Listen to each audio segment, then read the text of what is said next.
Kompresiona spojnica se isporučuje sprema za upotrebu u dimenzijama od 16 mm do 63 mm. Brzo i jednostavno se montira i projektovana je da ispuni visoke bezbednosne standarde. Stezni prsten je povezan sa potpornim prstenom, tako da čvrsto stoje zajedno čak i kada se skine kapa spojnice. PN10 dolazi spreman za montažu. Pošto je prsten centriran, cev se može umetnuti bez ikakvih smetnji. Prilikom umetanja, cev prolazi kroz zaptimio prsten i ostvaruje njegovo zaptivanje. Gurnite cev do graničnika. Posebno oblikovano ležište O prstena u telu spojnice sprečava uvrtanje gumice prilikom umetanja cevi.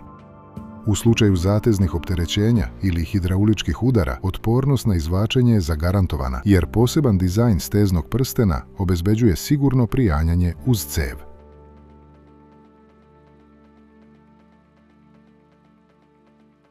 PN10 – optimalna kompresiona spojnica za jednostavnu, brzu i pouzdanu montažu. Idealno rješenje za brojne primjene u pejzažnom uređenju i poljoprivredi.